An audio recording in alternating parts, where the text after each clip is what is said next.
जैसे स्वास्थ्य के बिना शरीर अधूरा होता है, वैसे ही दुनिया में जीने वाले व्यक्ति के लिए परिवार के बिना व्यक्ति अधूरा हुआ करता है। अगर कोई व्यक्ति चाहता है कि मैं सुख और शांति से जी सकूं,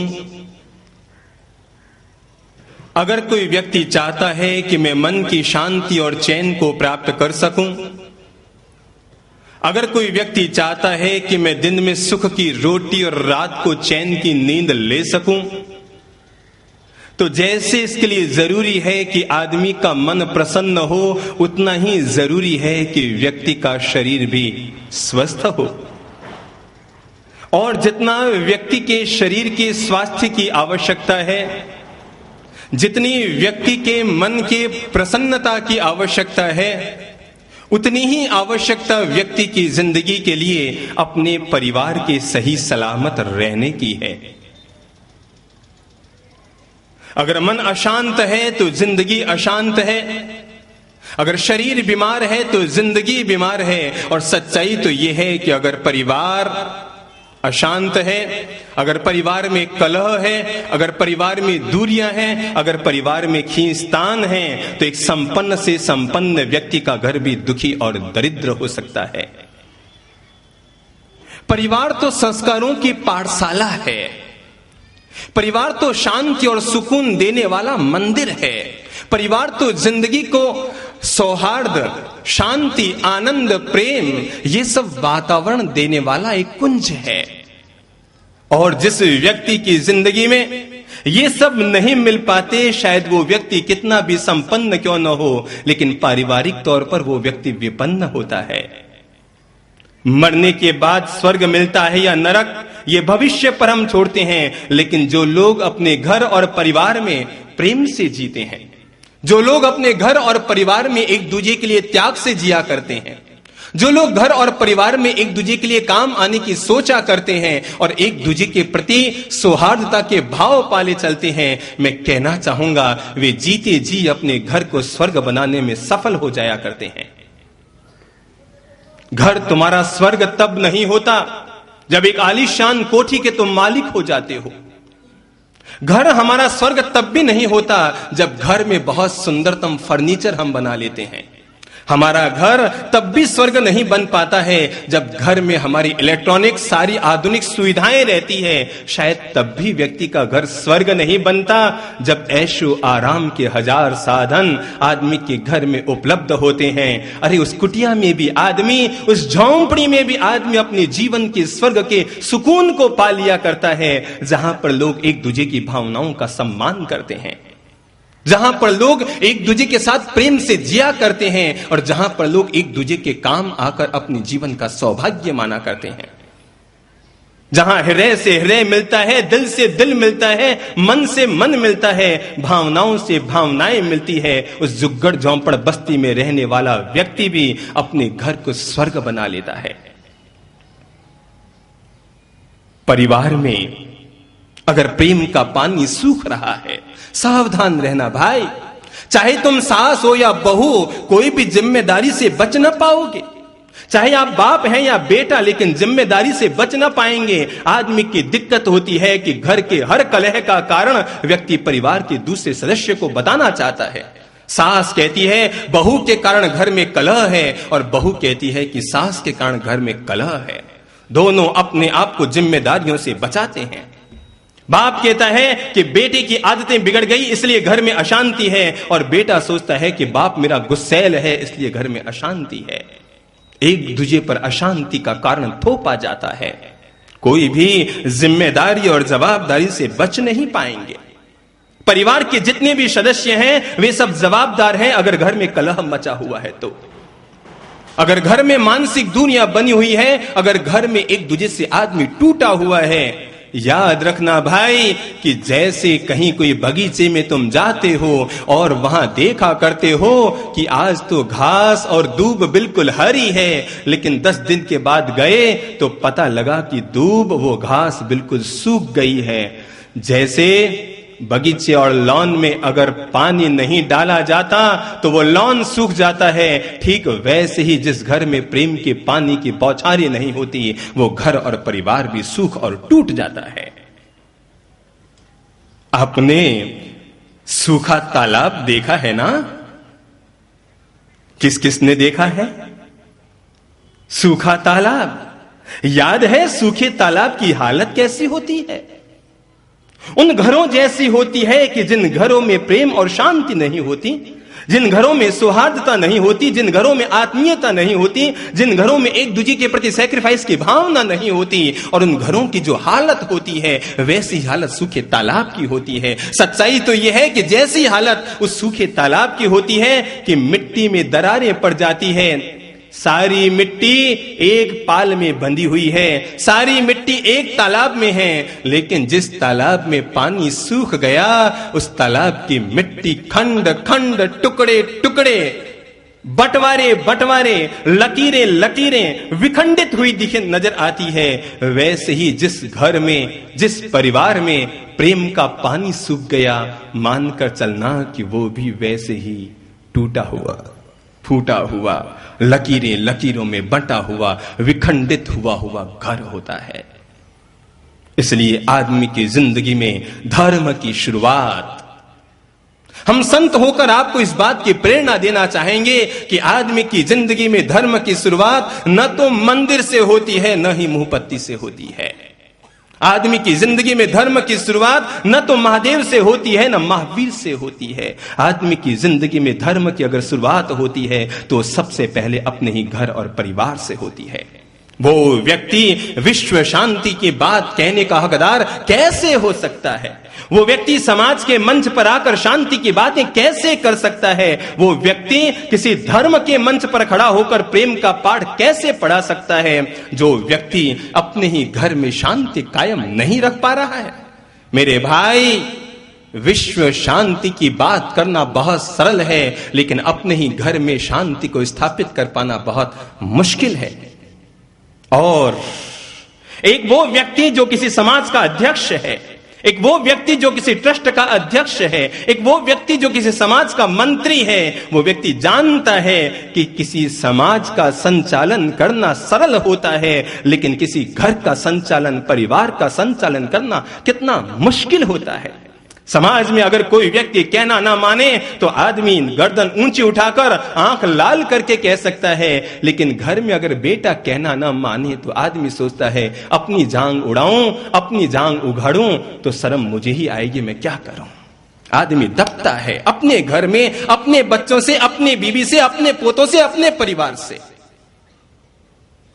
और परिणाम ये निकल कर आता है कि एक दिन सब लोग मानसिक दूरियां बना लेते हैं।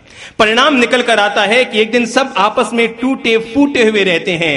एक छत के नीचे तो रहते हैं भाई, लेकिन मन में इतनी दूरियां, इतनी दूरियां, इतनी दूरियां पाले चलते हैं, लगता है वे एक छत के नीचे तो हैं पर खंड खंड बंटवारे में बटे हुए हैं मन से। घर में 2 दीवारें बन जाए तो कोई दिक्कत नहीं भाई, पर मन में कभी भी द्वेष की दीवार खड़ी मत करना किसी के लिए। अगर घर में दीवार खड़ी हो जाए तो कोई दिक्कत नहीं, पर परिवार के मन में कभी दीवार खड़ी ना हो। अरे भाई, मैं पूछना चाहूंगा, पाकिस्तान भारत के ज्यादा पास में है या रूस ज्यादा पास में है? बताएंगे? रूस ज्यादा पास में है। बहुत बुद्धिमानी की बात। पाकिस्तान ज्यादा पास में नहीं है, रूस ज्यादा पास में है। और यह बात मैं इसलिए कहना चाहता हूं क्योंकि मन की दूरियां ही दूरियां होती है, जमीन की दूरियां कभी दूरियां नहीं हुआ करती। परिवार के हर किसी व्यक्ति को चाहिए कि वो अपने घर में प्रेम का पानी जरूर सींचता रहे। घर में बड़ा वो नहीं होता जो उम्र में बड़ा होता है, घर में बड़ा वो भी नहीं होता जो धन कमाने में आगे होता है। घर में बड़ा वो होता है जो परिवार को एकजुट रखने के लिए मौका आने पर बड़प्पन दिखाया करता है। घर में सबसे बड़ा व्यक्ति वही होता है, चाहे वो बाप हो चाहे वो बेटा हो, जो परिवार को एकजुट रखने के लिए, जो परिवार को एक साथ रखने के लिए, एकजुट रखने के लिए।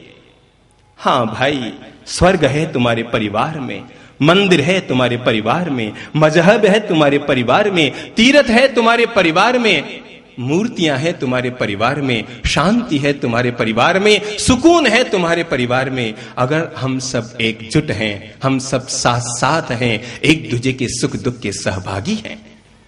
जिस घर में प्रेम है वहां हर सुबह ईद होती है, जिस घर में प्रेम है वहां हर दोपहर होली होती है। हां भाई, लोगों के तो साल में एक बार ईद आती है, साल में एक बार होली आती है, या साल में एक बार दिवाली आती है, लेकिन जिन घरों में प्रेम है, जिन घरों में त्याग है, परस्पर सामंजस्य है, उस घर में तो हर सुबह है ईद होती है। लोग एक दूसरे के गले मिलते हैं, हर दोपहर होली होती है, लोग एक दूसरे के साथ आनंद उठाते हैं, और हर सांझ दिवाली होती है, लोग एक दूसरे के मन को सुकून दिया करते हैं।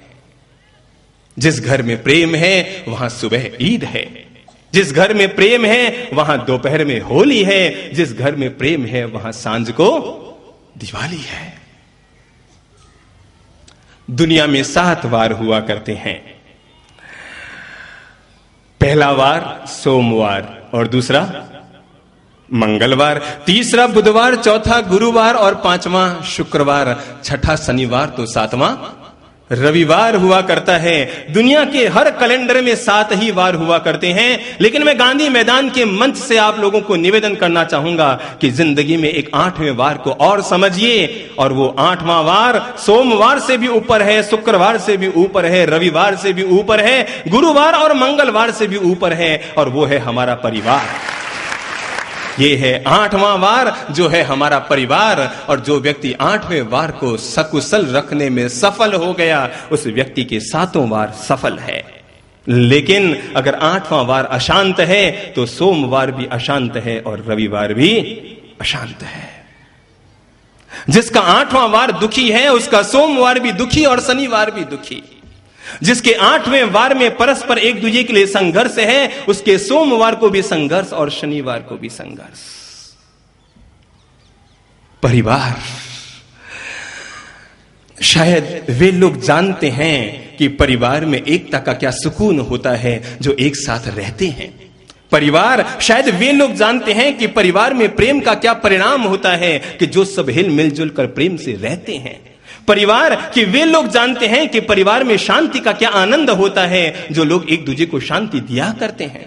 परिवार, वे लोग जानते हैं कि परिवार में त्याग का क्या महत्व होता है, जहां पर परिवार के सदस्य एक दूसरे के लिए अपनी भावनाओं का, अपनी इच्छाओं का, अपनी कामनाओं का त्याग करते हैं और एक दूसरे के काम आने की कोशिश करते हैं। हां, वो जानते हैं कि परिवार क्या होता है।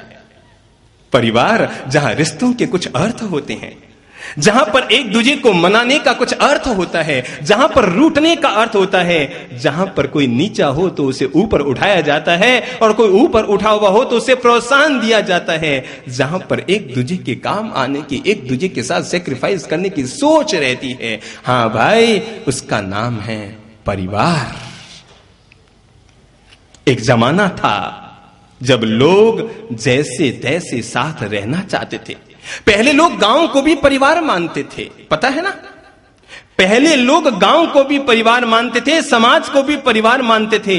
आज तो जमाना आ गया है, आदमी अपने ही भाई को परिवार मानने को तैयार नहीं। परिवार का मतलब केवल इतना सा हो गया है, मैं, मेरी बीबी और मेरे 2 बच्चे, बस इसका नाम परिवार। बाकी सब इतवार, बाकी सब बाहर। मैं, मेरे बीबी, मेरे बच्चे, यहीं तक कि व्यक्ति की सोच और यही स्वार्थता व्यक्ति के परिवार को कलुषित करती जा रही है। जिस तरह से मकान तो बड़े हो रहे हैं, चाहे शास्त्री नगर में चले जाओ या देवनगर में, चाहे हाउसिंग बोर्ड में चले जाओ या रातानाड़ा में, जहां जाओगे वहां पर देखोगे कि मकान तो बहुत बड़े हो रहे हैं, घर बहुत बड़े हो रहे हैं, पर घर में रहने वाले लोगों के दिल बहुत छोटे होते जा रहे हैं। और ये दुर्भाग्य है। पहले मकान छोटे होते थे, मकान के दरवाजे छोटे होते थे, लेकिन लोगों का हृदय एक दूसरे के लिए बहुत बड़ा होता था। आज मकान तो बड़े हो गए पर हमारे मन छोटे होने लग गए। हमारी सोच, हमारी मानसिकता एक दूसरे के प्रति छोटी और संकुचित होने लग गई और हम एक दूसरे के करीब आने के बजाय एक दूसरे के दूर आने लग गए। इतना सिमटता जा रहा है। आपको पता है आने वाले 25 साल के बाद दुनिया में से कई शब्द निकल जाने वाले हैं। जिस तरह से लोगों के परिवार छोटे हो रहे हैं, जिस तरह से लोग अपने आप को छोटे परिवार में बांटते जा रहे हैं, आने वाले कल को आप पाएंगे कि दुनिया में कई सारे शब्द, जैसे एक प्यारा सा शब्द है जिसे हम कहते हैं मासी, है ना। 25 साल के बाद दुनिया में यह शब्द केवल शब्दकोश में रहेगा। पता है ना, तुम्हारे एक बेटा एक बेटी मासी होगी किसकी और कहां से। 25 साल के बाद ये मासी वासी रहने वाली नहीं है, चाचा वाचा रहने वाले नहीं है, ये अंकल वंकल रहने वाले नहीं है, ये ताऊ पाऊ रहने वाले नहीं है। सब साफ, केवल बाप बीबी बच्चे, बस जिंदगी यहीं तक रहेगी परिवार की। और इस तरह छोटे छोटे डबरों में, छोटे छोटे गमलों में, अरे मेरे भाई, पहले तो परिवार होते थे किसी बगीचे की तरह है कि जहां पर एक दूसरे से हरियाली, एक दूसरे से खुशहाली, एक दूसरे से टरावट और एक दूसरे से जल की सिंचावट पाकर एक पेड़ दूसरे पेड़ को सींचता रहता था। लेकिन आज तो परिवार हो गए हैं गमले, और गमले गमले अलग अलग हो गए। और दिक्कत आ पड़ी है कि एक दिन भी गमले में पानी न दो तो गमला सूखने को तैयार हो जाता है। और जब तक हमारे परिवारों में ये गमला संस्कृति पलती रहेगी, जब तक हमारे परिवारों में ये गमला संस्कृति पलती रहेगी। आपने देखा ये जो गमले हैं ना, आगे आगे देख रहे हैं, ये अलग अलग पौधों के गमले हैं। और आपको मालूम है जिस गमले में आप पानी डालेंगे वो अपना एक बूंद पानी भी दूसरे गमले को देने वाला नहीं है ना। एक बूंद पानी भी, जिस गमले में आप पानी डालेंगे वो एक बूंद पानी एक दूसरे को देने वाला नहीं है। पहले परिवार क्यारियां हुआ करता था कि एक जगह पानी छोड़ दो तो पूरे परिवार की क्यारी में पानी जाता था। आज दिक्कत आ गई है, परिवार गमले गमले में तब्दील हो गया है और जरूरत आ पड़ी है कि हर गमले में पानी देने की व्यवस्था करनी पड़ती है। हर गमले में पानी देने की व्यवस्था करनी पड़ती है। पहले एक चूल्हा जलता था, 24 लोग खाते थे। आज एक चूल्हा जलता है तो 2.5 लोग खा रहे हैं। पहले एक महिला खाना बनाती थी तो 20 लोग घर के खाना खाते थे, और आज एक महिला खाना बनाती है तो उसे किसी को खाना खिलाने का सौभाग्य नहीं मिल पाता। बस घर में एक पति है और मुश्किल से किसी के तो एक, किसी के 2, 3 के बाद सबकी छुट्टी है। आप जरा सोचें हमारी स्थिति क्या होती जा रही है। पहले लोग एक दूसरे के करीब आना चाहते थे, जैसे तैसे भी आदमी कोशिश करता था कि जब तक हमारे मां बाप जीवित हैं जैसे तैसे भी हम भाई भाई साथ साथ रह जाएं। और आज शादी होने के बाद पहली कार्रवाई होती है कि हम जैसे तैसे भी अपने मां बाप से जुड़े हो जाएं। पहले लोग जैसे तैसे भी साथ रहते थे, आज लोग जैसे तैसे भी एक दूसरे से टूटने और अलग होने की कोशिश करते हैं। अरे भाई, एक जमाना था जब परिवार के लिए लोग एक दूसरे के प्रति कुर्बानी किया करते थे। व्यक्ति अगर झुकना पड़ता था तो झुकने को तैयार हो जाता था। आज अगर परिवार के टूटने की मुझे कोई पूछे कि सबसे मुख्य कारण क्या है, तो मैं 2 कारण बताऊंगा। 2 मुख्य कारण हैं कि जिसके कारण व्यक्ति का परिवार टूटता है। पहला मुख्य कारण है और वो है परिवार के सदस्यों में पलने वाली ईगो की भावना। अगर आप परिवार में प्रेम चाहते हैं तो आज घर जाइए और ईगो को गो कहिए। अपने ईगो को बाहर निकालिए, अहंकार को बाहर निकालिए। चाहे आप बाप हैं या बेटे, सास है या बहू, अगर आप घर को एकजुट रखना चाहते हैं, अगर आप चाहते हैं कि आपकी बहू आपके साथ रहे, अगर आप चाहते हैं कि आपका बेटा आपके साथ रहे, तो एक काम जरूर कीजिए, अपने घर में पलने वाले अहंकार को घर से बाहर खदेड़िए। और अगर दूसरा काम आप कर सकते हैं जो आपके परिवार को तोड़ने में अहम भूमिका अदा करता है, वो है व्यक्ति के बीच पलने वाली स्वार्थ की भावना। मेरा भला, मेरे बीवी बच्चों का भला। अरे सच्चाई तो ये है, चार भाई साथ साथ रहते हैं, सबको कहते हैं कि हम सबके बिजनेस साथ है, चूल्हे चौके साथ है। ईमानदारी से अपनी छाती पर हाथ रख कर सोचना, क्या तुम अलग से अपना धन संग्रह नहीं कर रहे हो? ये सोचकर कि पता नहीं भाई भाई कब अलग हो जाएं और हमारी बुरी नौबत कब आ जाए। बुरी नौबत उन्हीं की आएगी जो इस तरह से गलत तरीके से अपने लिए धन अलग से संग्रह कर रहे हैं, बुरी नौबत उनकी आएगी। अरे भाई भाई हो, और भाई भाई भी अगर दीवार रखे, भाई भाई भी दूरियां रखे, भाई भाई भी एक दूसरे के प्रति मानसिक संकुचितता रखे।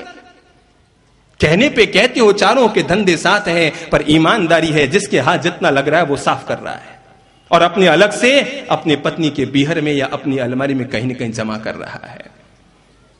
ईमानदारी से अपने हृदय पे हाथ रख के कहो तो बहनों कि जब तुम दूध पिलाने के लिए जाते हो, तुम्हारे सामने 2 गिलासें हैं, एक गिलास में तुम्हें अपनी देवरानी की बेटी के लिए दूध डालना है, दूसरी गिलास में तुम अपने बच्चे के लिए दूध डाल रहे हो। जरा ईमानदारी से मन में चिंतन करना, यही सोच होती है जो परिवार को तोड़ती है कि व्यक्ति जब अपने बच्चे के लिए गिलास में दूध डालता है तो कोशिश करता है कि मलाई मलाई इसमें डाल दूं और पीछे वाला दूध अपनी देवरानी के बच्चे के लिए डाल दूं। और ये जो संकुचितता होती है, ये एक दिन मन में आती है, फिर वचन में आती है, व्यवहार में आती है और फिर परिणाम में आती है। क्यों टूटता है परिवार? आपको पता है परिवार क्यों टूटता है? सबसे पहले व्यक्ति के मन में इस तरह के संकल्प विकल्प जगते हैं, मानसिक दूरियां पैदा होनी शुरू होती है, आदमी एक दूसरे से अलग होने की सोचता है। पहले मन में दूरियां पैदा होती है, फिर एक दिन गुस्से में आकर आदमी वचन से बोल देता है, हाँ हाँ मेरे साथ तूने ऐसा किया, मैं ऐसा नहीं करूंगा। मन का परिणाम वचन पर आया, धीरे धीरे वचन पर आती हुई लड़ाइयां कभी हाथों पर आ जाती है, भाई भाई पर हाथ उठा देते हैं और हाथों पर आई लड़ाइयां एक दिन सड़क पर आ जाती है, सड़क पर आई हुई लड़ाइयां एक दिन कोर्ट में पहुंच जाती हैं और इस तरह परिवार कलह से ग्रस्त हो जाता है। मुझे कई बार आश्चर्य होता है जब भी सुनता हूं भाई भाई में दुश्मनी हो गई, भाई भाई में केस चल रहा है, भाई भाई न्यायालय जा रहे हैं, भाई भाई टूट रहे हैं, भाई भाई अलग हो रहे हैं। मुझे कई बार आश्चर्य होता है।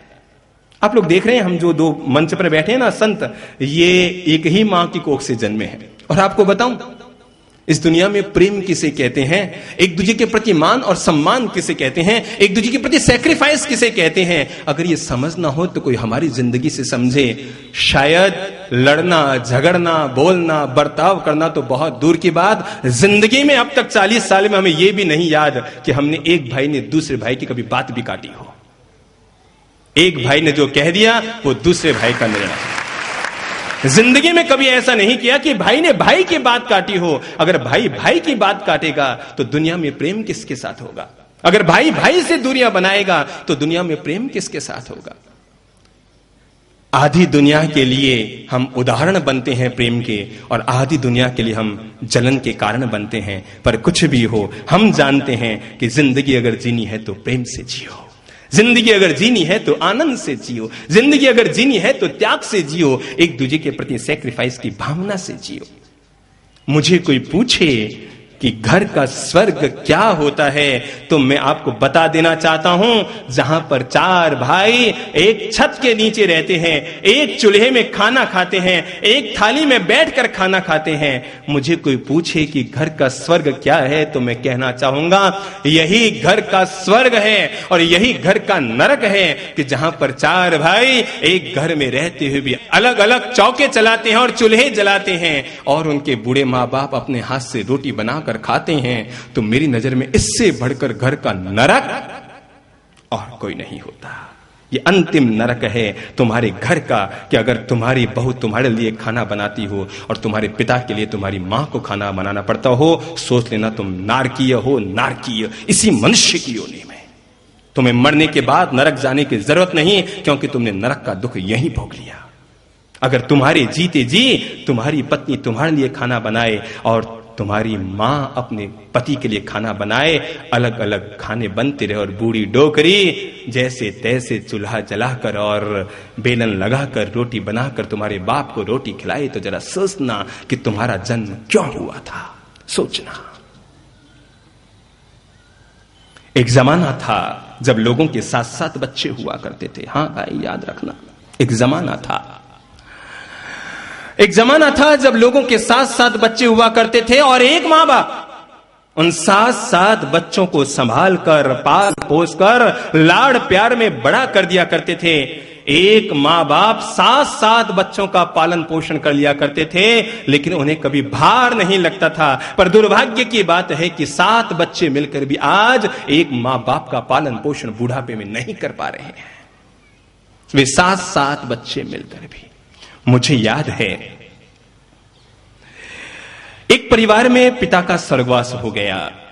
पीछे बचे 2 बेटे, दोनों बेटों के 1-1 बीबी और दोनों के 2-2 बच्चे। इतने ही नहीं बचे थे, साथ में एक और बची थी, वो थी घर में बूढ़ी मां।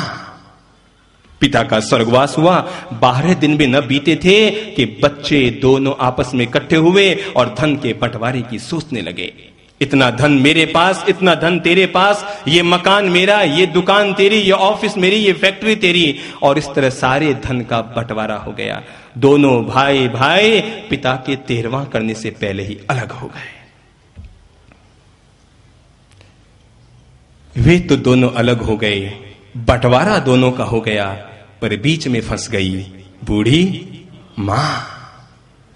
बच्चों ने यह तो सोचा ही नहीं कि बूढ़ी मां का बंटवारा कौन और किसके पास रहेगी। जब गांव के पंचों को खबर लगी तो गांव के पंच इकट्ठे हुए और उन दोनों भाइयों के पास आए और आकर कहने लगे, अरे भाई, तुमने बाप की सारी संपत्ति को बांट लिया, पर इस बूढ़ी मां के बारे में सोचा?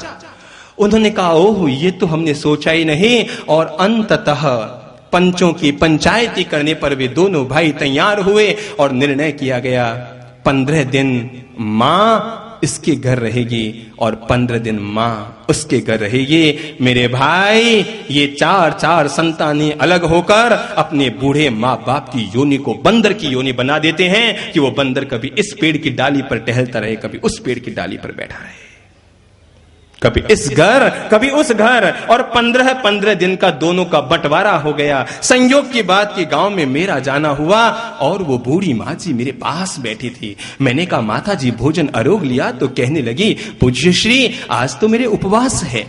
मैंने कहा, उपवास क्यों? आज तो कोई चतुर्दशी भी नहीं है, अष्टमी भी नहीं है, आप कोई तपस्या कर रही है क्या? उसने कहा, नहीं, आज मेरे उपवास है। मैंने कहा, क्यों? कहने लगी, आज 31 तारीख है। अगर आंख में कुछ है तो आंसू बह जाने चाहिए। अगर तुम्हारे भीतर भगवान ने कोई हृदय दिया है तो वो पिघल जाना चाहिए। अगर हृदय दिया है तो आज 31 तारीख है, 15 दिन उसके पास, 15 दिन उसके पास और 31वें दिन परमपिता परमेश्वर के पास। आदमी की जिंदगी में 3 तरह के संबंध होते हैं। आदमी का पहला संबंध होता है और वो है उपयोगिता का संबंध। आदमी का दूसरा संबंध होता है भावना का संबंध और आदमी का तीसरा संबंध होता है, उसे मैं कहना चाहूंगा कर्तव्य का संबंध। पर आप सोचें, आप किसी गमले में 6 महीने से पानी डाल रहे हैं और उस गमले में न तो पत्ते आते हैं, न फूल आते हैं, न फल आते हैं, तो आप क्या करेंगे? उपयोगिता के आधार पर संबंध, पानी डालना बंद कर देंगे कि यह गमला बेकार, इसका बीज बेकार। मित्रों के साथ आदमी की उपयोगिता होती है, पत्नी और बच्चों के साथ आदमी के संबंध भावना के होते हैं, प्रेम के होते हैं। आप ये मत समझना कि आदमी अगर अपनी पत्नी के साथ रहता है तो इसलिए कि उसने अग्नि की साक्षी में 7 फेरे खा लिए हैं। अरे 7 फेरे तो 7 दिन में ठंडे पड़ जाते हैं। अगर आदमी 7 जीता है तो उसमें मुख्य कारण आदमी की भावना, प्रेम की सोच रहती है और आदमी उसे भी निभा लेता है, जीता है। लेकिन आदमी की जो तीसरा संबंध होता है वो है कर्तव्य का संबंध, और वो कर्तव्य का संबंध आदमी के घर में रहने वाले बूढ़े माँ बाप और दादा दादी के साथ होता है। देखा करता हूं, आदमी उपयोगिता को तो जी लेता है, आदमी भावना के रिश्तों को भी जी लेता है, लेकिन जो रिश्ते आज रिश्ते जा रहे हैं, जो रिश्ते आज रिश्ते जा रहे हैं, वो है कर्तव्य के संबंध, और वो है माता पिता, घर में पलने वाले बूढ़े दादा दादी के साथ रहने वाले रिश्ते। आदमी सोचे वो उनको कितना निभा पा रहा है। व्यक्ति इस बात का चिंतन करे कि वो उन रिश्तों को अपनी जिंदगी में कितना निभा पा रहा है। आपने ये तो सुना है कि श्रवण कुमार के माता पिता के आंखें नहीं थी। क्यों जी, मालूम है ना आपको? श्रवण कुमार के माता पिता के आंखें थी, अंधे थे वो। पर आप क्या ये बताएंगे कि वो अंधे क्यों थे? मैं इस मंच से आपको ये जानकारी देना चाहता हूं, श्रवण कुमार के माता पिता जन्म से अंधे नहीं थे भाई। मैं किसी पिता का प्रेम क्या होता है और मां की ममता क्या होती है, मैं ये आपको जतलाना चाहता हूं। श्रवण कुमार के पिता भी जन्म से अंधे नहीं थे और श्रवण कुमार की मां भी जन्म से अंधी न थी। वे तब भी अंधे न थे जबकि शादी हुई थी। शादी हो गई, वर्ष पर वर्ष बीत गए, लेकिन उन दोनों को संतान का सुख न मिला। एक दिन उन दोनों ने तपस्या की और तपस्या करने पर महर्षि प्रकट हुए और उन्होंने प्रकट होकर कहा, बोलो तुम दोनों क्या चाहते हो? तब उन दोनों ने दिव्य शक्ति से कहा कि हम चाहते हैं कि हमारे एक संतान हो। दिव्य शक्ति ने कहा कि तुम दोनों के संतान का योग नहीं है, पर फिर भी उन्होंने कहा कि हम चाहते हैं कि मरने से पहले अपनी संतान का मुंह देखें, इसलिए हमारी एक संतान हो, आप हमें आशीर्वाद दें, आप अपनी शक्ति का उपयोग करें। और तब कहते हैं उस दिव्य शक्ति ने श्रवण कुमार के माता पिता को यह वरदान दिया था कि जाओ, मैं तुम्हें वरदान देता हूं कि 9 महीने के बाद एक महान तेजस्वी संतान को तुम जन्म दोगे, एक महान तेजस्वी पुत्र को तुम जन्म दोगे। पर याद रखना, भूल चूक कर भी उस संतान का कभी चेहरा मत देखना, क्योंकि तुम इस श्राप से ग्रस्त हो कि अगर तुमने भूल से भी उस संतान का चेहरा देख लिया तो तुम दोनों की आंखें सदा के लिए चली जाएगी। श्रवण कुमार का जन्म होता है 9 महीने के बाद। उस दिव्य शक्ति के आशीर्वाद के परिणाम से श्रवण कुमार का जन्म होता है 9 महीने के बाद। और जन्म से पहले ही मां भी अपने आंखों पर पट्टी बांध लेती है और पिता भी अपनी आंखों पर पट्टी बांध लेते हैं, क्योंकि वे शाप से ग्रस्त हैं। क्योंकि अगर उन्होंने अपनी संतान का मुंह देख लिया तो क्या होगा? आंखें चली जाएगी। दिन पर दिन बीते, लेकिन मां की ममता, रोके न रुके पिता का प्रेम। एक दिन उस मां ने कहा अपने पति से कि मैं अब सहन नहीं कर सकती। पति ने कहा, तुम नहीं जानती कि अगर देख लिया तो आंखें चली जाएगी हमकी। उसने कहा, भले ही आंख चली जाए, लेकिन मैं अपने पुत्र का मुंह देखे बगैर अब नहीं जी सकती। एक बार मुंह देखूंगी देखूंगी देखूंगी। एक और थी आंखें और एक और था पुत्र का ममता और प्रेम। आखिर एक दिन वो पति के पास गई और उसने कहा, अब मेरा अंतिम निर्णय है। पति ने कहा, अगर तुम्हारा ये अंतिम निर्णय है, अगर तुम्हारी आंख जाती है अपने पुत्र के लिए, तो मैं भी अपने पुत्र का मुंह देखूंगा।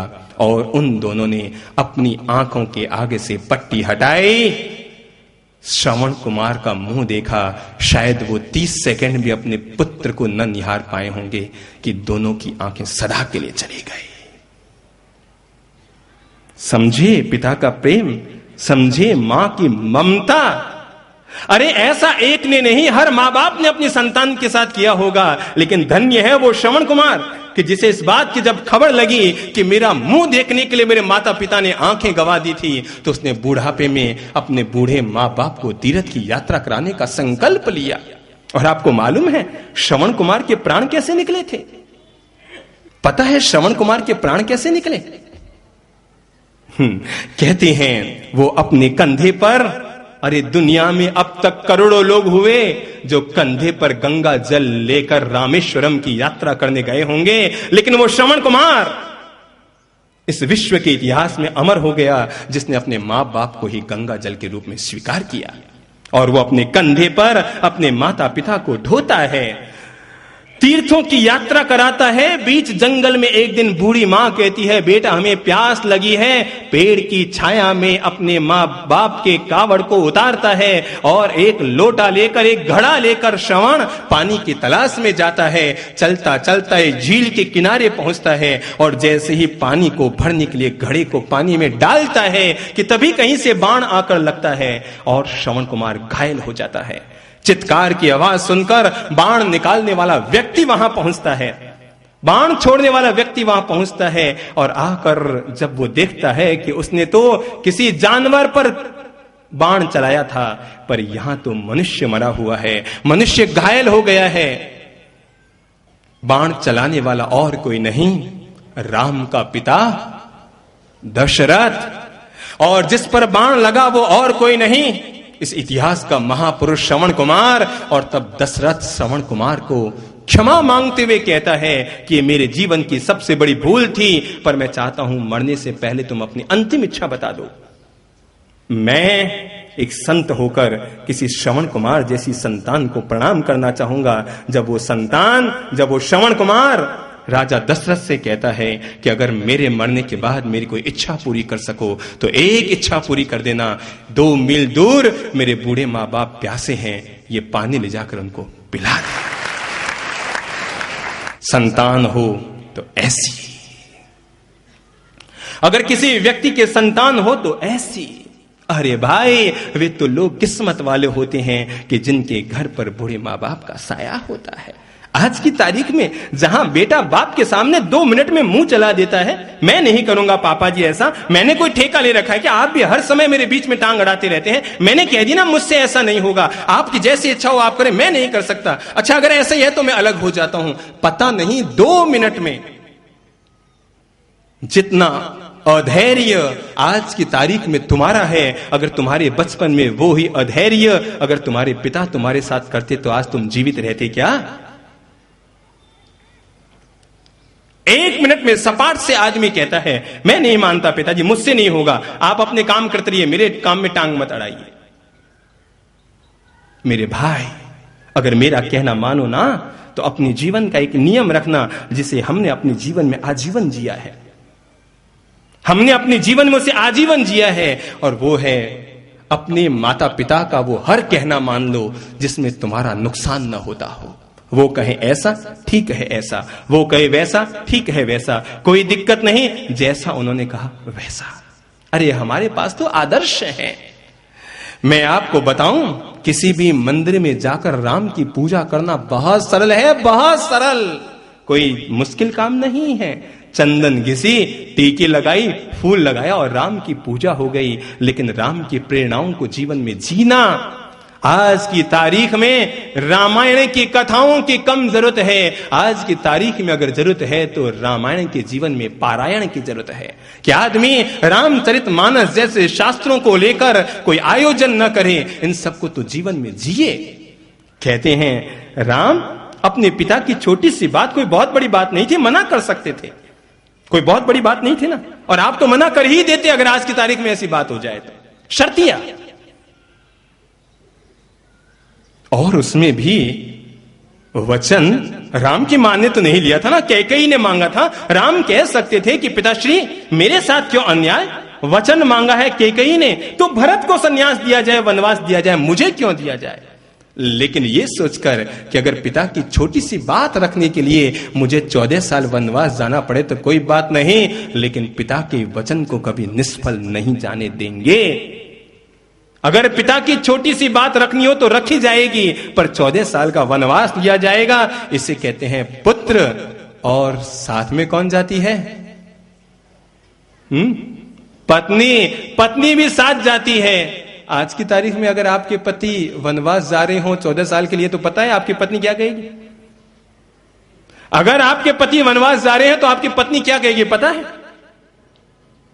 वो कहेगी मैं पीहर चली जाती हूं, तुम घूम के आ जाओ तो फोन कर देना, वापस आ जाऊंगी, वनवास तुझे मिला। अभी थोड़े दिन पहले की बात, एक बहन जी मेरे पास बैठी थी, मैं ऐसे ही कुछ अपने मूड में था, तो मैंने उनको पूछा, मैंने कहा कल्पना कीजिए कि जो चीज राम के साथ हुई वही आपके पति के साथ हो, कि आपके पति आपसे कहे कि मेरे पिता ने मुझे 14 साल वनवास में जाने की आज्ञा दी है, तो आप क्या करेंगे? मैंने कहा आप कल्पना करें कि आपके भी 3 सास हैं, आपके पति को 14 साल वनवास जाने की आज्ञा मिली है, तो आप क्या करेंगे? उसने कहा महाराज जी मैं तो शर्तिया अपने पति के साथ 14 साल जंगल चली जाऊंगी। मैंने कहा तुम्हारी बात पर विश्वास तो नहीं होता। उसने कहा बिल्कुल, हर हालत में 14 साल के लिए अपने पति के साथ वनवास चली जाऊंगी। मैंने कहा क्यों? तो उसने कहा 14 साल तक 3-3 सासुओं के नीचे रहने की बजाय तो जंगल में रहना कहीं ज्यादा फायदे मेरे होंगे। 3-3 सासू घर में आंसू बहाती रहूंगी जीवन भर, इसके बजाय 14 साल वनवास काट लूंगी तो ज्यादा ठीक है। एक सासू में भी लोगों की हालत खस्ता है। मेरे भाई, मैंने जो 3 रिश्तों का जिक्र किया, उसमें सबसे महत्वपूर्ण रिश्ता मैं बताऊं आपको कि व्यक्ति अपने टूटते परिवारों को कैसे रोके, परिवार में सामंजस्य कैसे लाए, परिवार के हर व्यक्ति का एक दूसरे के प्रति व्यवहार कैसा रहे, ये मैं बताऊं। इससे पहले ये बता दूं कि आदमी अपनी जिंदगी में ये चिंतन करे कि उसके प्रति जो कर्तव्य की भावनाएं जुड़ी हुई हैं, उन कर्तव्यों को वो कितना निभाने की कोशिश कर रहा है।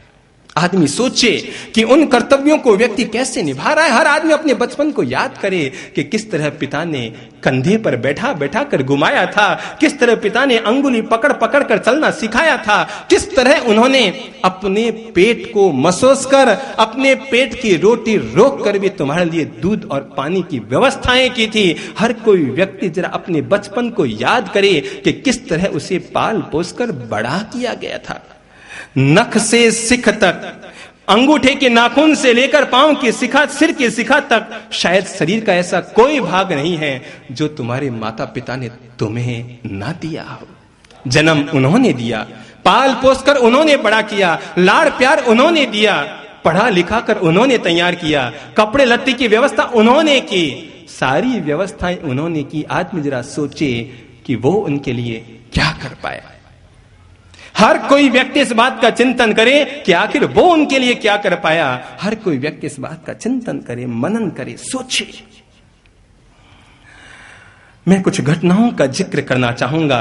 वे घटनाएं जिन्हें मैं जब भी कहता हूं, याद करता हूं तो मेरे रोम रोम खड़े हो जाते हैं। वे घटनाएं जो जीवंत है, सच्ची घटनाएं हैं, और मैंने घर और परिवारों में जिन घटनाओं को देखा है, जिया है। मेरे भाई, आदमी जीवन में 3 का ऋणी होता है। पहला ऋणी होता है अपने माता पिता का। आदमी जिंदगी में दूसरा ऋणी होता है अपने गुरु का, और आदमी जिंदगी में तीसरा ऋणी होता है परमपिता परमेश्वर का। माता पिता ने हमें जन्म दिया, परमपिता परमेश्वर ने हमें जीवन दिया, और गुरु ने हमें अच्छा जीवन जीने का मार्ग दिया। और आदमी को चाहिए कि वो उन तीनों ऋणों को उतार दे, माता पिता की सेवा करके, ईश्वर का सुमिरन करके, और गुरु के बताए हुए नेक और पवित्र रास्ते पर चल के। अगर व्यक्ति इन तीनों को इस तरीके से अपने जीवन में जीता है तो वो इन तीनों के ऋणों को उतारने में सफल हो जाता है। याद है ना, जब तुम बच्चे थे तो मां बाप के बिस्तर गीला किया करते थे। याद है ना, हम जब बच्चे थे तो माता पिता के बिस्तर गीला किया करते थे। और आज दिक्कत ये आ पड़ी है कि हम जब बड़े हो गए हैं, पहले तो हम बिस्तर गीले करते थे, आज अपने गलत व्यवहार से हम माता पिता की आंखें गीली कर रहे हैं। जब आप जन्मे थे ना, तो मां का पेट दुखा था। क्यों जी, दुखता है क्या पेट?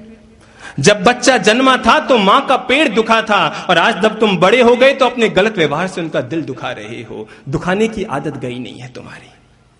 पहले जन्मे तब पेट दुखाया, और आज तुम गलत व्यवहार कर रहे हो तो उनका दिल दुखा रहे हो। अरे जब भी तुम्हें याद करना हो कि तुम पर अपने माता पिता का क्या उपकार है, तब किसी भी गर्भवती छटपटाती महिला जो दर्द से छटपटा रही है उसको देखना, तो पता लगेगा कि तुम्हारी मां ने कितना दर्द सहकर तुम्हें जन्म दिया है। स्वयं चिंतन करना कि किस तरह पीड़ा और दर्द को भोगकर माता पिता ने हमें जन्म दिया है। उन्होंने दर्द सहकर हमें जन्म दिया, और हम उन्हें दर्द देकर आज अपनी जिंदगी को जी रहे हैं। अगर तुम्हारे कारण तुम्हारे मां बाप की आंखों में आंसू आते हैं तो समझना कि इससे बड़ा तुम्हारे जीवन का और कोई पाप नहीं है। मुझे याद है, मैं 5-7 घटनाओं का जिक्र करना चाहूंगा। वे घटनाएं कि जिन घटनाओं को सुनकर आपके प्राण हिल जाएंगे। मुझे याद है, इसी शहर की एक महिला जिसका पति तब गुजर गया जब उसका बच्चा केवल 2-3 वर्ष का था। महिला ने दूसरा विवाह न किया और अपने बच्चे में ही अपने भाग्य को देखने लगी, अपने भविष्य को देखने लगी। बच्चा बड़ा हुआ, पढ़ा लिखा कर उसे तैयार किया, और वो पढ़ लिख कर विदेश अमेरिका में चला गया। वो महिला आज भी हमारे पास आती है। बेटा पढ़ लिख कर अमेरिका में चला गया, मां ने जैसे तैसे प्रयास करके उसकी शादी करवा दी। 7 दिन बहू पास में रही कि किसी बात को लेकर मां में और बहू में किसी बात को लेकर छोटी सी खींचतान हो गई, खटपट हो गई, और बहू भीतर ही भीतर वैर की गांठ बांध बैठी। भीतर ही भीतर उसने वैर की गांठ बांध ली। चली गई अमेरिका, वो भी पति के पास। दिन पर दिन बीतने लगे। जब बहू रूठी तो बहू के साथ बेटा भी रूठ गया, और इतने रूठ गए कि फोन पर बातचीत भी बंद हो गई। वो महिला हमें कहने लगी, महाराज बेटा आता है जोधपुर, ससुराल में ठहरता है, ससुराल से चला जाता है, कई बार तो वापस उसके जाने के बाद मुझे खबर लगती है कि मेरा बेटा जोधपुर आके गया है। और एक दिन की बात, एक दिन वो महिला हमारे पास आई संबोधि धाम और आकर हमें कहने लगी, महाराज जी कोई मंत्र दीजिए। मैंने कहा मंत्र किस बात के लिए? कहने लगी, मैंने अभी अभी सुना है, कहीं से सूचना आई है, उसके ससुराल से कहीं से सूचना आई है कि मेरे बेटे का वहां पर एक्सीडेंट हो गया है। आप कोई मंत्र दीजिए, मैं यहां पर जाप कर लूं ताकि मेरे बेटे की तबीयत वहां पर ठीक हो जाए। मैंने कहा मां इतनी महान होती और बेटा इतना कृतज्ञ होता। दोनों उदाहरण हैं। हम एक शहर में थे, एक महानुभाव हमारे यहां आया करते थे, होंगे कोई 70-75 साल के, अकेले ही आया करते थे गाड़ी में, और गाड़ी में होता था ड्राइवर। एक दिन ऐसे ही बैठे थे हमारे पास, मैं उनसे बतिया रहा था, तो मैंने यूं ही बात बात में पूछ लिया, मैंने कहा आपके परिवार में और कोई नहीं है क्या? आप जब भी आते हैं अकेले आते हैं, पत्नी बच्चे बहुएं पोते पोतियां कोई नहीं है क्या? कहने लगे पत्नी तो बहुत पहले चल बसी, और जो बेटा है एक ही बेटा है, वो विदेश में रहता है। बेटा एक ही है, वो अमेरिका में विदेश में रहता है, साल 2 साल में एक बार आ जाता है, 2-3 दिन 5-7 दिन जितना रह पाए रहता है, वापस चला जाता है। तो मैंने कहा फिर मैंने कहा कोई पोते पोती आपके पास? कहने लगी कोई पोते पोती भी अब क्या रहे महाराज जी, आप तो जानते हैं अब उनकी पढ़ाई लिखाई भी वही है। इस साल पोती आने वाली थी, पर अचानक फिर उसका फोन आया कि उसके फ्रेंड की बहन की शादी है, इसलिए उसको वहां पर रुकना पड़ेगा, इसलिए वो ना आ पाए। पर महाराज मुझे कोई दिक्कत नहीं है, ठीक है बेटा अमेरिका में बस गया, कोई दिक्कत नहीं, पर मुझे कोई ज्यादा दिक्कत नहीं है, क्योंकि मुझे नौकर बहुत अच्छा मिला है। ये जो ड्राइवर है ना, ये ड्राइवर नहीं, ये मेरा घरेलू नौकर है। सुबह उठूं तो नहाने के लिए गर्म पानी कर देता है, बाथरूम में साबुन तौलिया वगैरह रख देता है, और हां नाश्ता करना हो तो चाय दूध पोहे उपमे पापड़ खाकरे सब तैयार कर देता है महाराज। भोजन के समय भोजन, बाहर घूमने जाना हो तो मुझे आपके यहां गाड़ी चलाकर ले आता है, ड्राइवर का काम भी कर लेता है, शाम को समय पर भोजन मिल जाता है, और रात को सोना तो मेरे पांव भी दबा देता है। महाराज बेटे से भी अच्छा मुझे ये नौकर मिला है। कहने लगे बेटे से भी अच्छा मुझे ये नौकर मिला है। मैंने कहा नौकर को आप देते क्या है? कहने लगे महाराज इसको खाने पीने की मैंने सारी व्यवस्था दे रखी है, और 2000 रुपया महीना देता हूं। मैंने कहा ये तो बहुत अच्छी बात है, पर मेरा कहना मानोगे? कहने लगे बोलिए गुरुदेव आप क्या चाहते हैं? मैंने कहा अगर मेरा कहना मानो ना तो मुझे जरा एक बात बताओ, ये तुम्हारा जो मकान है, मैं कॉलोनी का नाम नहीं लूंगा, हो सकता है आप लोग कोई पहचान जाए, ये जो तुम्हारा बहुत आलीशान मकान है, ये मकान तुम किसको दोगे?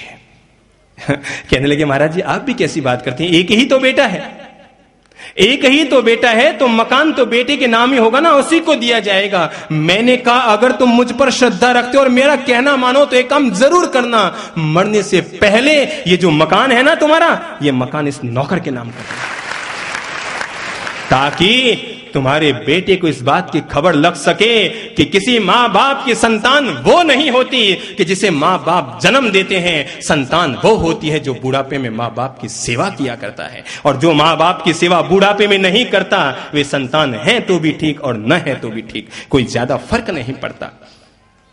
देखा करता हूं लोग धंधे के चक्कर में, अपना कैरियर बनाने के चक्कर में, चाहे विदेश जाए या परदेश, चाहे शहरों में महानगरों में जाएं, बीवी को तो ले जाते हैं, बच्चों को तो ले जाते हैं, बाकी सबको ले जाते हैं, बूढ़े मां बाप को यहीं क्यों छोड़ जाते हैं?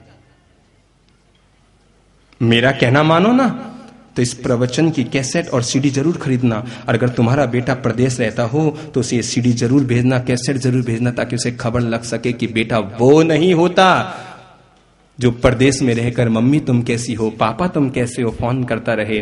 बेटा वो होता है जो बुढ़ापे के संकट की वेला में माँ बाप की सेवा किया करता है, बेटा वो होता है। एक बूढ़ी माँ ऐसी ही जैसी आगे एक बूढ़ी माता जी बैठी है ना, आप अपने आप पर मत लीजिएगा माता जी, पर आप जैसी एक माता जी आती थी। एक दिन उसने कहा महाराज मेरे 8 उपवास है, और मेरी इच्छा है कि आप आहार के लिए मेरे जब 8 उपवास की पूर्णा होती है उसे पारणा कहते हैं, तो आप हमारे घर पधारें। हमने कहा माता जी प्रेम से चलेंगे, न क्यों ना चलेंगे। आप एक काम कीजिएगा, कल सुबह किसी को भेज दीजिएगा, 8 बजे हम आ जाएंगे। अगले दिन हमने देखा कि वो बूढ़ी महिला सुबह 7:30 बजे खुद आ गई और कहने लगी महाराज श्री जी आप पधारें। हमने कहा आपके शायद लोग बता रहे थे 8-9 बेटे हैं और आपको खुद को उपवास 8 उपवास के पालने पर आपको खुद को आना पड़ा। कहने लगी महाराज जी बस रहने दीजिए, आप तो पधारिए, अब आप इन बातों को छोड़िए। हम गए, बात एक महानगर की है। हम गए और देखा कि जिस मकान में वो बुढ़िया रहती है वो मकान 6 मंजिल का था, शायद 5 या 6 मंजिल का था जहां तक मुझे याद है। हम चढ़ने लगे, आगे आगे बूढ़ी मां, घुटनों में दर्द, कोई 80 साल की रही होगी, धीरे धीरे ऊपर चढ़ रही थी। 1 मंजिल, 2 मंजिल, 3 मंजिल, 4 मंजिल, 5 मंजिल और 6ठी मंजिल पर बुढ़िया का कमरा। गए हम कमरे में, मैंने कहा माता जी ये मकान किसका? कहने लगे बस आपका ही है, मेरा ही मकान है। मैंने कहा आपके बेटे के 9 बेटे हैं और 9 के 9 बेटे इसी मकान में रहते हैं महाराज जी। मुझे उन लोगों ने ऊपर का छोटा सा रूम दे रखा है पर मुझे कोई दिक्कत नहीं है, अपनी रोटी खा रही हूं। देखा सब कमरों में अपने अपने लोग हैं। बुढ़िया हमें ऊपर लेकर गई, मैं गया, हाथ में पात्र थे, हम लोग लकड़ी के पात्र में खाते हैं, काष्ठ पात्र में पात्र थे हमारे पास। हम गए उसके कमरे में, बुढ़िया ने वहां पर मूंग पापड़ कैर जो आप लोग वो तपस्या के पारने में लेते हैं ना, वो सब चीजें थी। तो मैंने देखा अकेली बुढ़िया। मैंने कहा माँ जी ये सब किसने बनाया? उसने कहा महाराज जी मैंने ही बनाया, आप तो लीजिए ना महाराज जी। मैंने कहा आपने बनाया और आप कहते हैं मेरे 8 बेटे 8 बहुएं 9 बेटे इस मकान में रहते हैं। पर ठीक है, किसी के घर में हम पंचायती करने वाले कौन? तो हमने पात्र में कुछ दूध वगैरह जो लेना था लिया और जैसे ही कमरे से बाहर निकले माँ जी के कमरे से कि वे सारी बहुएं सारे बेटे अपने अपने कमरे से बाहर आए, बाप जी हमारे घर, महाराज जी हमारे घर, गुरुदेव जी हमारे कमरे में, वे सारे इकट्ठे हो गए। सारे इकट्ठे हो गए, कहने लगे हमारे कमरे में चलिए आहार के लिए। मैं एक जगह खड़ा हो गया और कहने लगे हमारे कमरे में। मैंने कहा देखो भाई हम कहीं अभी जाएंगे नहीं। कहने लगे ऐसा थोड़ी होता है, हमारे कमरे में तो आपको चलना ही पड़ेगा, आप इतना सा भी ले लीजिएगा, चाहे इतना सा दूध या इतनी सी मिश्री, इतना सा भी कुछ ले लें, पर आपको सब कमरों में चलना तो पड़ेगा ही। मैंने कहा देखो भैया मुझे छेड़ो मत, ज्यादा छेड़ोगे तो हम सहन नहीं कर पाओगे, वो जिद पे अड़ाई नहीं, चलना ही पड़ेगा। मैंने कहा माफ करो, तुम्हारे घर का अन्न तो क्या, तुम भाइयों के घर का एक बूंद पानी भी मैं नहीं ले सकता, एक बूंद पानी भी। अरे मुझे भय लगता है कि तुम जैसे संतानों के अगर घर की रोटी मैंने खा ली तो कहीं मेरी बुद्धि भी ऐसी ना हो जाए, क्योंकि मेरे भी बूढ़े माँ बाप। दर्द भरी बातें कुछ और बताऊं, जिंदगी की हकीकतें कुछ और बताऊं। और घटना है गुजरात की कि जब एक बूढ़ी मां ने अपने बेटे को तो पाल पोस कर बड़ा किया था, बेटा था छोटा सा, तब पति चल बसा, पाल पोस कर बड़ा किया, बेटा बड़ा हुआ, डॉक्टर बना, डॉक्टरनी से उसकी शादी हुई, सास बहू में बन न पाई, महीने 2 महीने में तनातनी हुई और अलग हो गए। बेटे ने शहर में अलग घर ले लिया और मां रहने लगी गांव में। दिन पर दिन बीतने लगे, एक बार बुढ़िया मां बीमार पड़ गई। मां बीमार पड़ गई तो गांव वालों ने कहा कि शहर में तुम्हारे बेटे का बहुत बड़ा हॉस्पिटल है, वहां जाओ और इलाज करा के आ जाओ। बुढ़िया बस में बैठी, शहर में आई, बेटे के हॉस्पिटल में गई, वहां जाकर इलाज करवाया। 1 महीने तक रही, इलाज हुआ, दवा हुई, रोटी पानी की व्यवस्था हुई, वापस ठीक हो गई तो गांव लौट कर आ गई। बेटे बहू ने एक बार भी नहीं कहा कि मां जी 1 दिन के लिए और ठहर जाओ। अगर ये घटना यहीं तक पूरी हो जाए तो कोई ज्यादा दिक्कत न थी, पर बुढ़िया जब गांव आई तो थोड़े दिन के बाद एक चिट्ठी आई और चिट्ठी थी बहू के द्वारा लिखी हुई। चिट्ठी में लिखा हुआ था मां जी आप 1 महीने के लिए हमारे हॉस्पिटल में पधारे, बहुत खुशी की बात है।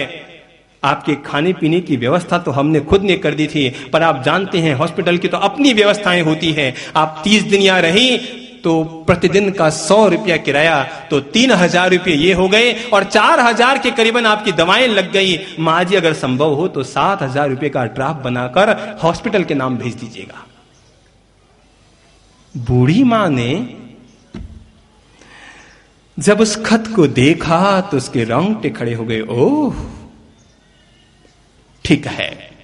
अगले दिन सुबह है उसने कागज लिया, एक पेन लिया और वापस चिट्ठी लिखनी शुरू की।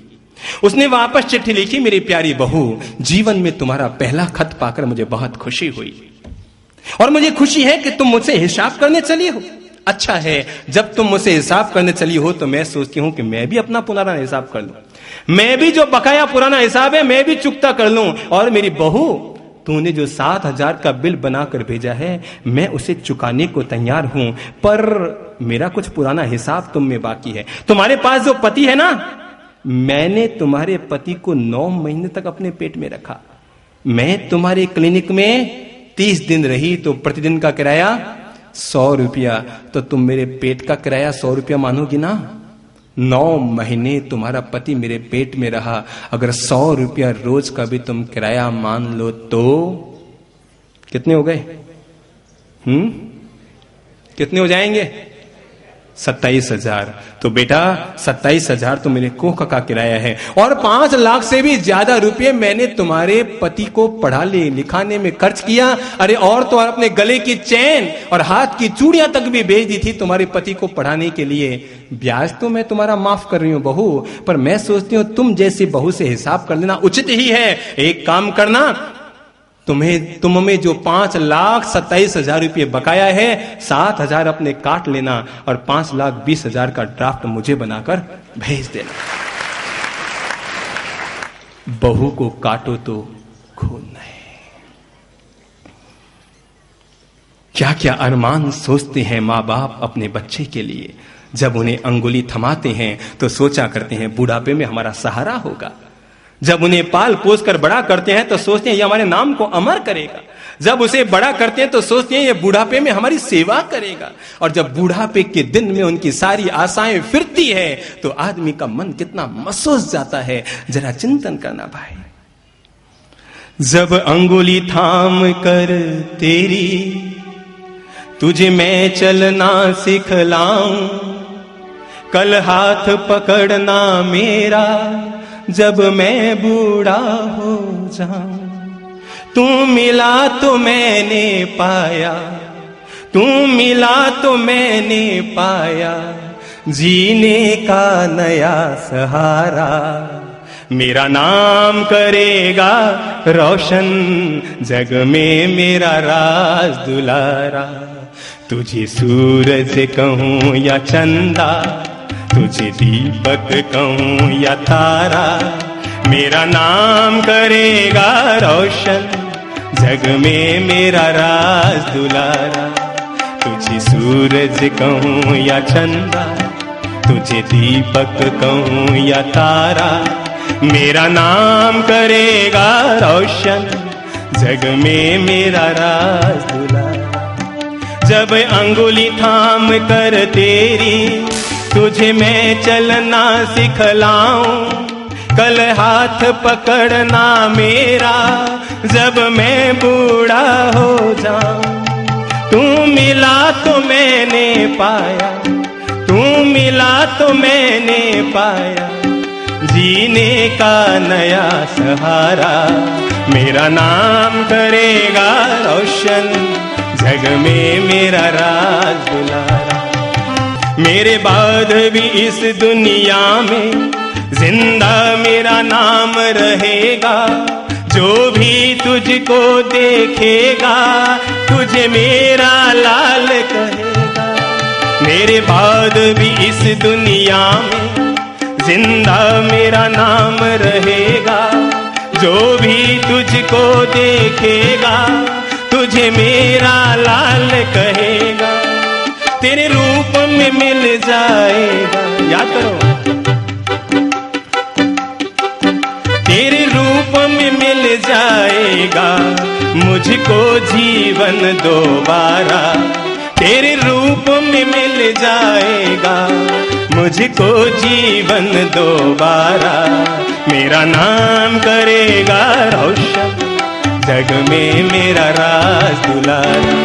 तुझे सूरज कहूं या चंदा, तुझे दीपक कहूं या तारा, मेरा नाम करेगा रोशन जग में मेरा राज दुलारा। तुझे सूरज कहूं या चंदा, तुझे दीपक कहूँ या तारा, मेरा नाम करेगा रोशन।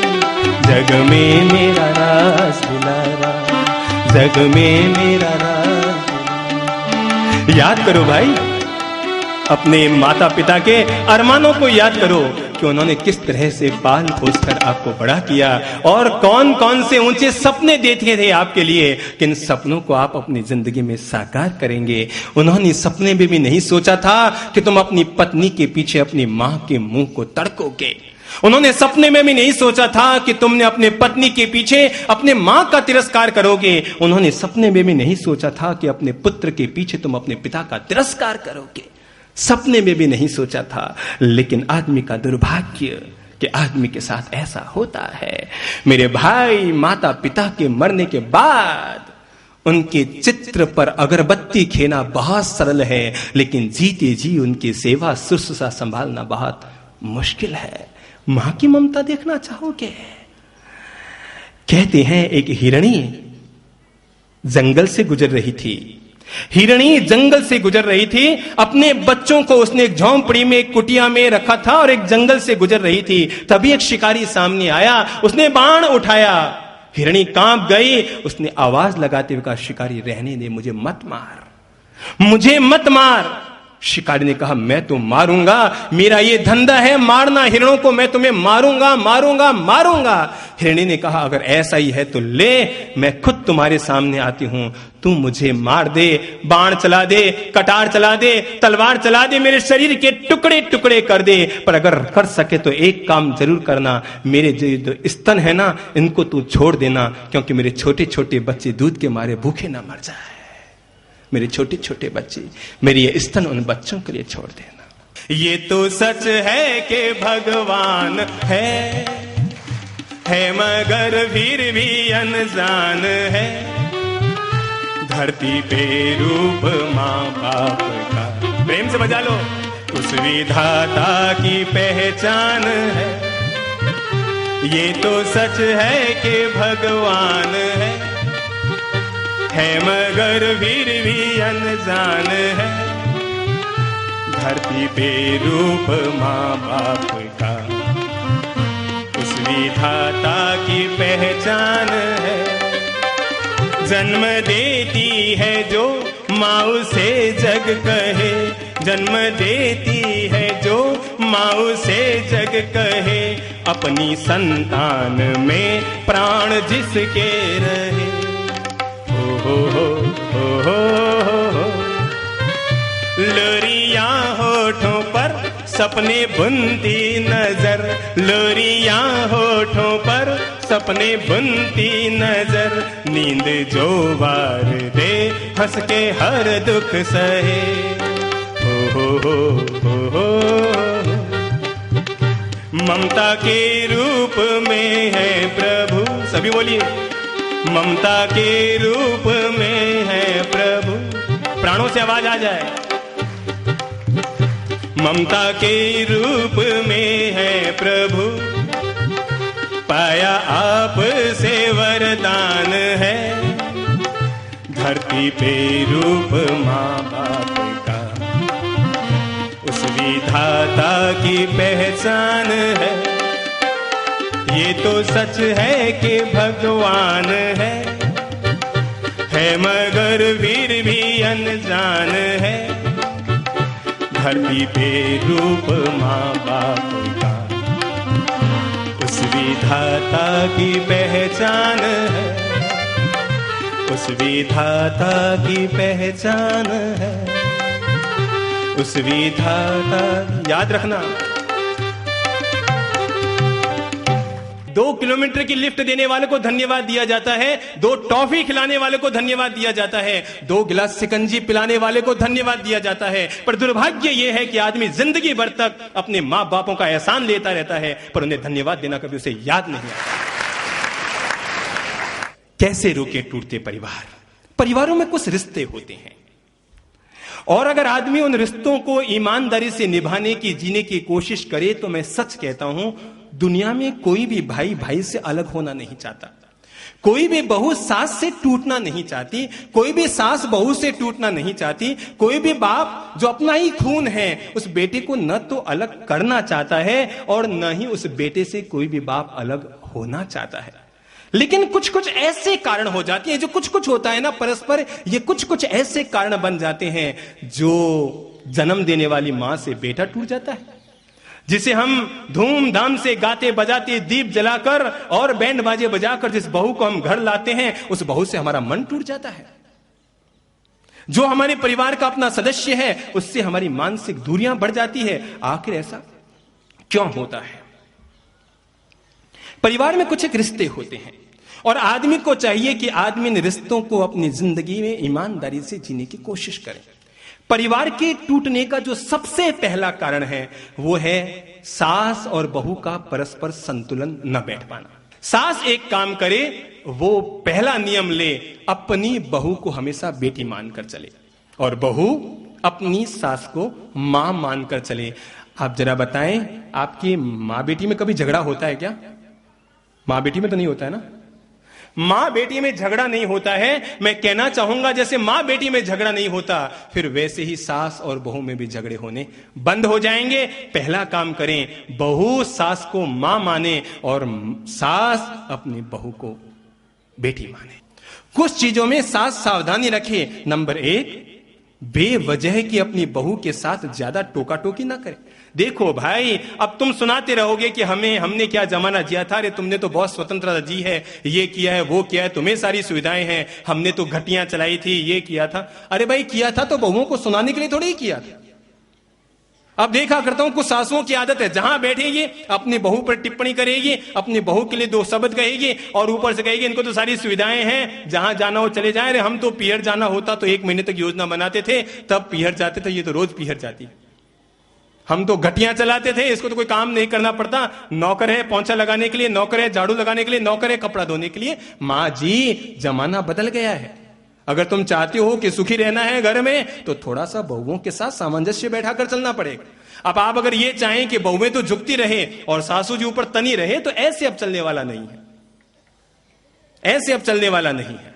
तो इसलिए जरूरी है सास पहला ध्यान ये रखे, भूल चूक कर अपनी बहू के साथ ज्यादा नुक्ताचीनी ना कर।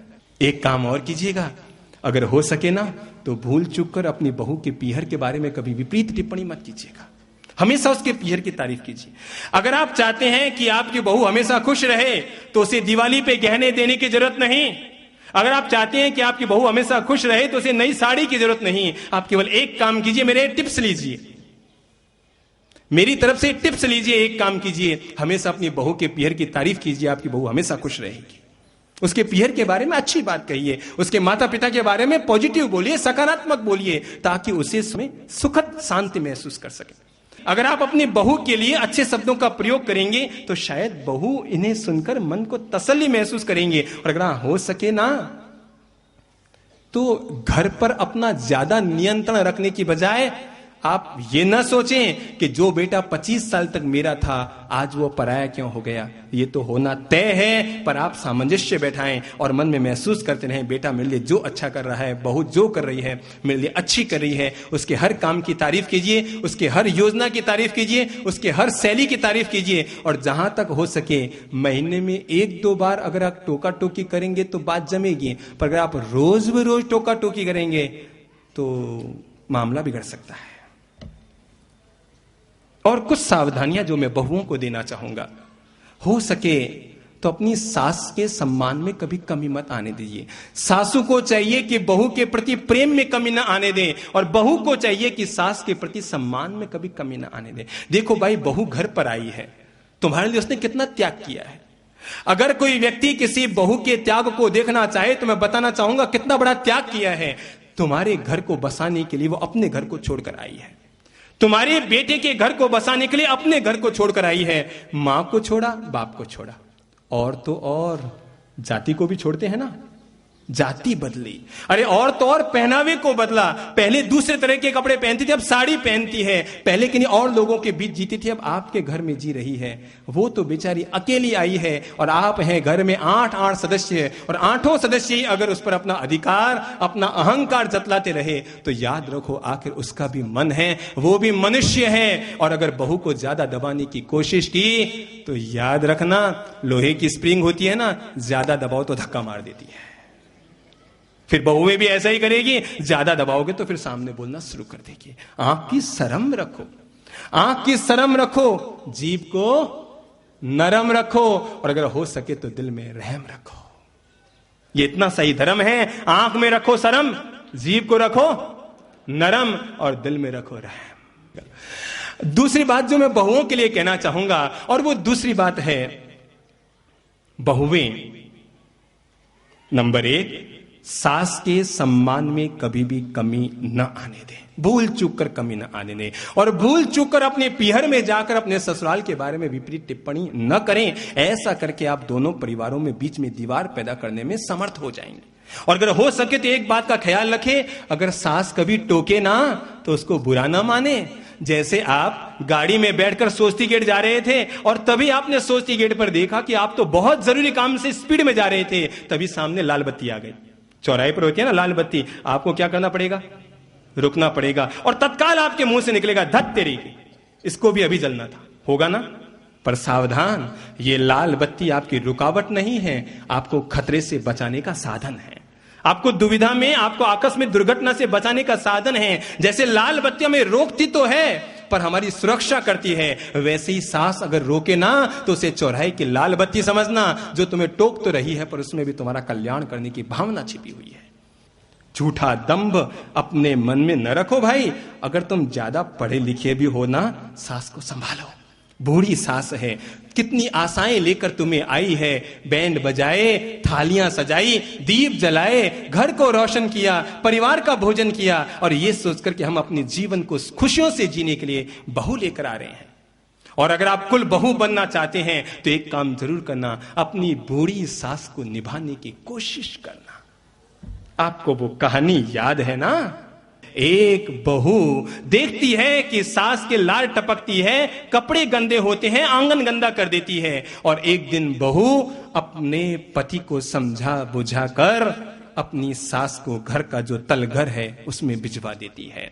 पढ़ी लिखी बहू, पढ़ी लिखा बेटा, और सास चली गई तलघर में। नीचे एक चारपाई, एक फटा पुराना बिस्तर, एक मिट्टी की थाली नीचे भेज दी गई कि सास जी 2 रोटी खाए और अपनी जिंदगी निकालती रह जाए।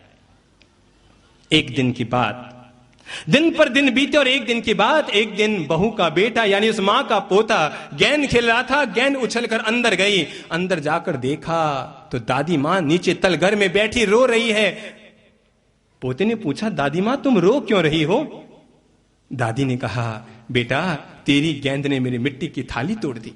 अरे कल तक खाने के लिए थाली तो थी मिट्टी की, अब लगता ये थाली टूट गई। तेरी मम्मी तो ध्यान नहीं रखती, अब तो कल से हाथ में ही रोटी खानी पड़ेगी बेटा। पोते ने कहा, क्या दादी मां तुम मिट्टी की थाली में खाना खाती हो? हम इतने संपन्न, इतने पैसे वाले, और तुम मिट्टी की थाली में खाना खाती हो? दो दादी मां मुझे दे थाली के टुकड़े। अरे कल से मिट्टी की थाली नहीं दादी मां, तुम्हारे लिए चांदी की थाली आएगी। और पोता आता है ऊपर, आकर मम्मी से कहता है, मम्मी जरा अपनी अलमारी की चाबी दो ना।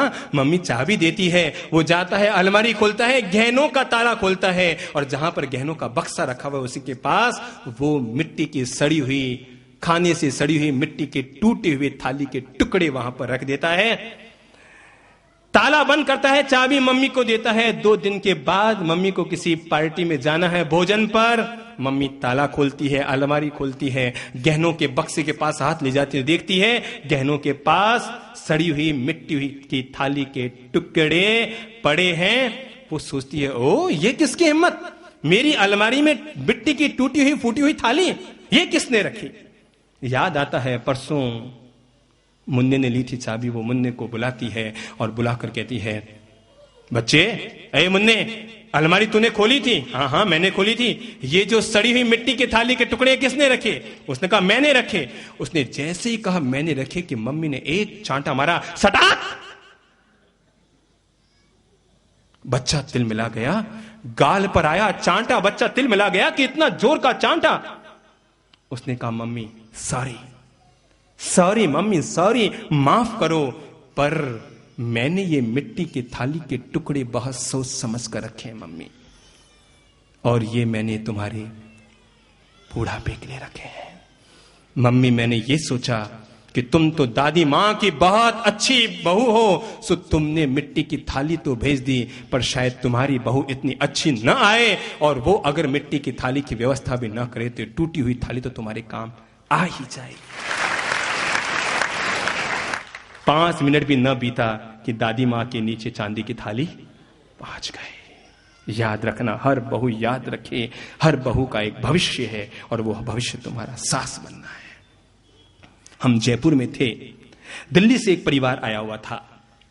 जयपुर में थे, दिल्ली से एक परिवार आया हुआ था, आकर बैठा हमारे पास, और भी कई लोग बैठे थे। और हमारे एक नियम है, हम आदमी को पहला नियम दिलाते हैं, सुबह उठकर अपने माँ बाप को दुआ सलाम करो, धूप लगाओ, प्रणाम करो, उनकी दुआएं और आशीर्वाद लो। हमारा पहला नियम, हम ये काम जरूर करते हैं। मैंने उस बहू से भी कहा, मैंने कहा नियम ले लो बेटा, रोज माँ बाप को प्रणाम करोगी। बेटा तो हाँ भर गया, पर बहू ने कहा मैं तो नहीं करूं। मैंने कहा हाँ भर लो ना, कहां दिक्कत है? उसने कहा मैं नहीं करूंगी। मैंने कहा क्यों? तो कहने लगी मेरी सास ने मुझे दिया ही क्या है। मैंने कहा हाँ भैया बात तो जोरदार है, तेरी सास ने दिया ही क्या है, पर मैं भी कम न था। मैंने कहा अरे और कुछ नहीं दिया, ये 27 साल का पति तो दिया है, या ये भी पियर से लेकर आई थी? पर वो तो निकली मुझसे भी तेज। उसने कहा इसमें कौन सी बड़ी बात कर दी? उसने नेले पे दहला मारा। उसने कहा कौन सी बड़ी बात कर दी? अरे ये नहीं देती तो और कहीं मिल जाता, मैं कंवारा थोड़ी रह जाती। अपने नेचर को, अपने स्वभाव को, अपनी मानसिकता को थोड़ा सा निर्मल बनाओ। मेरे भाई, तुम सास हो या बहू, तुम नारी हो, और नारी तो हमेशा महानता की पर्याय बनी रही है। करुणा, नम्रता, सरलता, मैत्री, उदारता, ये कौन से लिंग के शब्द हैं? सब के सब स्त्रीलिंग के शब्द हैं। और मैं चाहूंगा ये शब्द केवल शब्द कोश में नहीं, हे महान नारियों, ये शब्द हमारे जीवन में भी हों। हमारे जीवन के साथ में इन शब्दों को हम समावेश करें और अपने जीवन में इनको जोड़ने की कोशिश करें। बहुओं, अगर कर सको ना तो एक काम जरूर करना, भूल चूक कर भी ये पाप मत करना, और वो है भूल चूक कर भी मां और बेटे के प्यार को मत तोड़ना। यानी सास और जो तुम्हारा पति है, इन दोनों को आपस में कभी मत तोड़ना। याद रखना, जो आज अपनी सास से अपने पति को तोड़ती है, याद रखना आने वाले कल को वो अपने लिए ही अपने बेटे से टूटने की व्यवस्था करती है। ये प्रकृति की व्यवस्था है। हम जो करते हैं हमारे साथ वही वही वापस लौट कर आता है। अगर आप पढ़ी लिखी बहू भी है ना, तो प्लीज अपने ज्ञान का उपयोग बाकी सब पर कर लेना, पर सास के मान सम्मान में कभी कमी मत आने देना। कभी कुछ हो भी जाए, कभी सास कुछ कह भी देना, तो उसे मां मानकर स्वीकार कर लेना। बोल चाल बंद मत करना, अलग होने की मत सोचना। तुम नहीं जानते तुम्हारे घर में जो सास है ना, अगर मैं थोड़ी सी ओछी भाषा का उपयोग करूं तो इतनी सेवा, इतनी रखवाली तो तुम नौकरानी रखोगे ना तो वो भी नहीं कर पाएगी जितनी एक सास तुम्हारे घर में तुम्हारा ध्यान रख लेती है। तो इसलिए भूल चूक कर इनसे अलग होने की सपने में भी मत सोचना।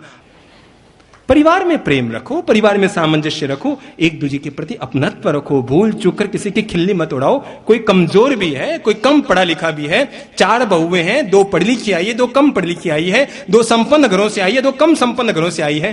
पर भूल चूक कर 4 लोगों के बीच किसी की मजाक उड़ाकर दिल मत उड़ाइए। कोई कम पढ़ लिखे तो उसकी खिल्ली मत उड़ाइए। सबके साथ प्रेम और सामंजस्य बनाइए। मैं 7 सूत्र देता हूं अपने परिवार के लिए। नंबर 1, अपने घर में हमेशा अपनत्व रखिए।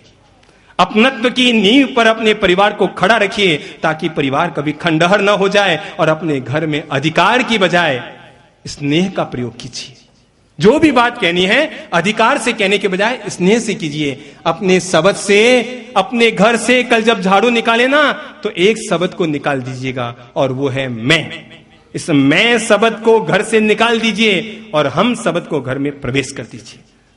अगर आप कमाते भी हैं तो ये मत कहिए कि मैं कमाता हूं, आप कहिए हम कमाते हैं, हम करते हैं, हम ऐसा हो रहे हैं, हम सब ने मिलकर वैसा किया है। आप ये कहेंगे तो घर के सब लोग अपना अधिकार मानेंगे। नहीं तो लगेगा एक बेटा कह रहा है मैं ये कर रहा हूं, मैं ये कर रहा हूं, तो बाकी सब क्या झाड़ू निकाल रहे हैं क्या घर में?